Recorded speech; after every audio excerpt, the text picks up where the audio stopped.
बहरे ओकेनूस में लापता आबदोज के मुसाफिरों की हलाकत का ऐलान कर दिया गया। अमरीकी मीडिया के मुताबिक आबदोज कंपनी ने समुंदर से मलबा मिलने की तस्दीक कर दी। ओशन गेट कंपनी का कहना है कि टाइटन में मौजूद मुसाफिर हम में नहीं रहे। अमरीका, फ्रांस और कनाडा का बहरी जहाज़ों और जदीद आलात के जरिए ऑपरेशन जारी।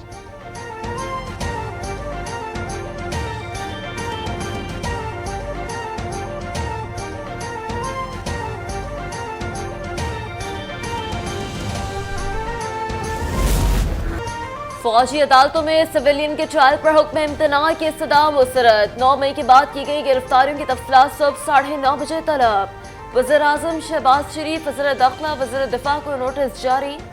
तमाम चीफ सेक्रेटरीज और IGs को भी नोटिस। सुप्रीम कोर्ट ने सिविलियंस के फौजी अदालतों में ट्रायल के खिलाफ दरख्वास्तों पर पहली समाअत का तहरीरी हुक्मनामा जारी कर दिया।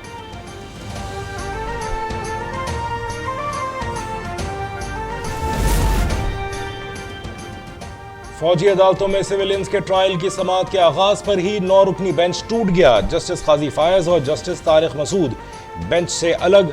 जस्टिस फायज ने कहा, प्रैक्टिस एंड प्रोसीजर केस के फैसले तक हर बेंच गैर आईनी है। चीफ जस्टिस ने समाअत के लिए 7 रुकनी बेंच बना दिया। एक शख्स जो है वो पेट्रोल बम बना के, मोलोटोव कॉकटेल बना के वो फेंक रहा है GHQ के दरवाजे पे, जो सिंबल है हमारी दफा का, जिसका एक अपना तकद्दस और एक अपना एहतराम है, और उसका दरवाजा तोड़ा जाता है। लोग आइडेंटिफाइड है, मैं उनके नाम ले सकता हूं जो लोग उसमें शामिल थे। कुछ भागे हुए हैं, कुछ गिरफ्तार हैं। जिन लोगों ने फौजी अदालतों का मामला उठाया है उनके सियासी मफादात है। अदलिया से अपील है कि कुछ तो लिहाज करें, कुछ तो विरसा छोड़कर जाएं। ये ना हो कि तारीख आपको डिलीट कर दे। वज़ीर दिफा ख्वाजा आसिफ का कौमी असम्बली में खिताब। फौजी अदालतों में सिविलियन का ट्रायल पहली बार नहीं हो रहा। चेयरमैन PTI ने कारकुनों को रियासत पर हमलों की तरकीब दी। फौजी तंजीमात पर हमले सबसे बड़ा जुर्म करार।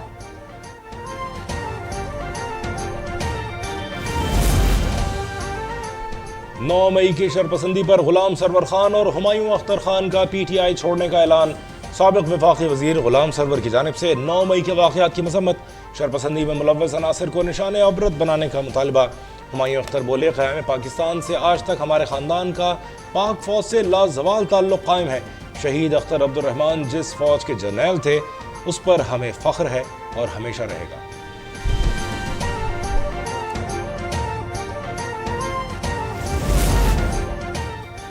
पाकिस्तान को सैलाब मुतासरीन की बहाली के लिए अरबों डॉलर दरकार है। सैलाब मुतासरीन की बहाली के लिए हमने करोड़ों डॉलर खर्च किए, जिससे मुल्क की मईशत को मुश्किलात का सामना है। वज़ीर आज़म शहबाज शरीफ का पेरिस में new global financing pact summit से खिताब।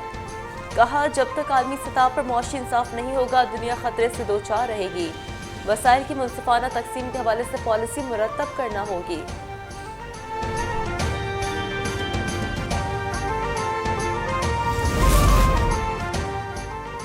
फ्रांस में मालियाती कॉन्फ्रेंस के दौरान वज़ीर आज़म शहबाज शरीफ और सऊदी वली अहद की मुलाकात। दो तरफा ताल्लुकात और बाहमी दिलचस्पी के उमूर पर तबादला ख्याल।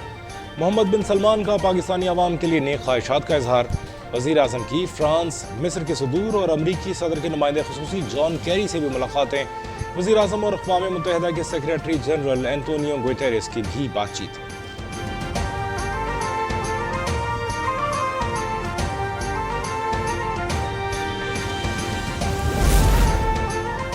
IMF से स्टाफ लेवल मुआहदे के लिए वज़ीर आज़म खुद मुतहरिक। पेरिस में IMF की मैनेजिंग डायरेक्टर से मुलाकात। कहा, नवी जायजे के लिए तमाम पेशी इक़दाम कर लिए। पाकिस्तान IMF के साथ मुआहदे की तकमील के लिए पुरअज़्म है। उम्मीद है पाकिस्तान के लिए मुख्तलिफ फंड्स जल्द जारी कर दिए जाएंगे।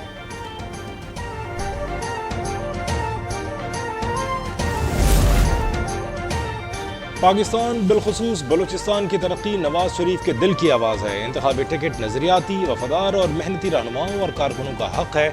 चीफ ऑर्गेनाइजर नून लीग मरियम नवाज की जाम कमाल से गुफ्तगू। मुश्किल तरीन हालात के बावजूद वज़ीर आज़म शहबाज शरीफ ने 1150 अरब रुपए का तरक्याती बजट दिया। मुल्क का मुआशी इस्तेहकाम, गुर्बत, बेरोजगारी और महंगाई का खात्मा अव्वलीन तरजीह है।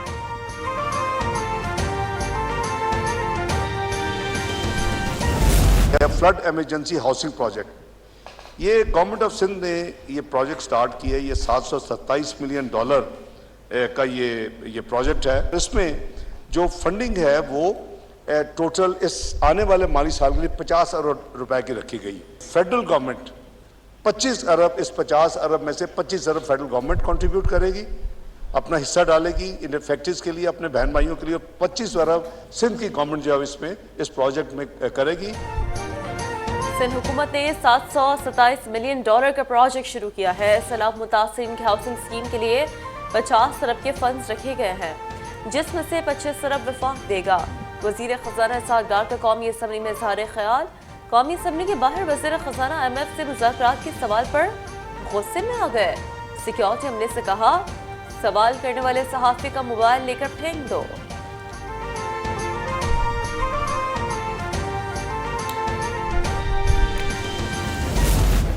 वज़ीर ट्रांसपोर्ट सिंध शर्जील मेमन ने पीपल्स बस सर्विस ऐप का इफ्तिताह कर दिया। बसों के रूट, ट्रैकिंग और किराए की मालूमात ऐप के जरिए हासिल करें।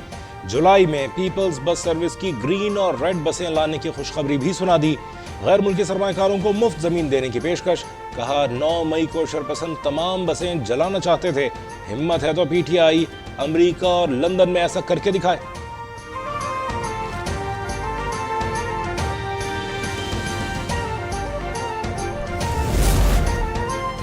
यूनान कश्ती हादसे में 142 पाकिस्तानियों के लापता होने की तस्दीक। मिलने वाले 82 लाशों के DNA की मदद से शिनाख्त का अमल जारी।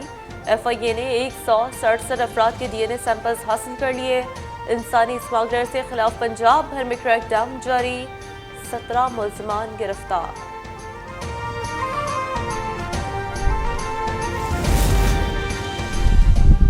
भारत में मुसलमानों की नस्लकुशी पर साबिक अमरीकी सदर ओबामा भी फट पड़े।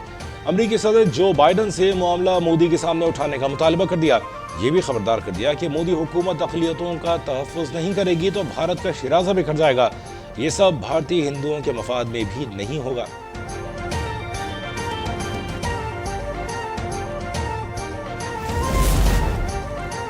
ईद उल अज़हा की तातीलात में इजाफा। वफाकी हुकूमत ने 28 जून को भी छुट्टी का ऐलान कर दिया। इससे कबल सिर्फ 29 और 30 जून को ईद तातीलात होना थी।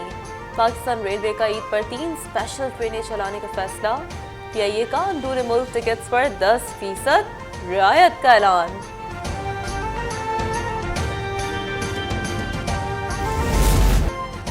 और ईद कुर्बा में सिर्फ 7 रोज बाकी। शहरियों की बड़ी तादाद ने मवेशी मंडियों का रुख कर लिया। महंगाई के बायस ज्यादातर शहरी मनपसंद जानवरों को दूर से देखने पर मजबूर। पेशावर की मवेशी मंडियों में भी खूबसूरत जानवर खरीदारों के मुंतजर।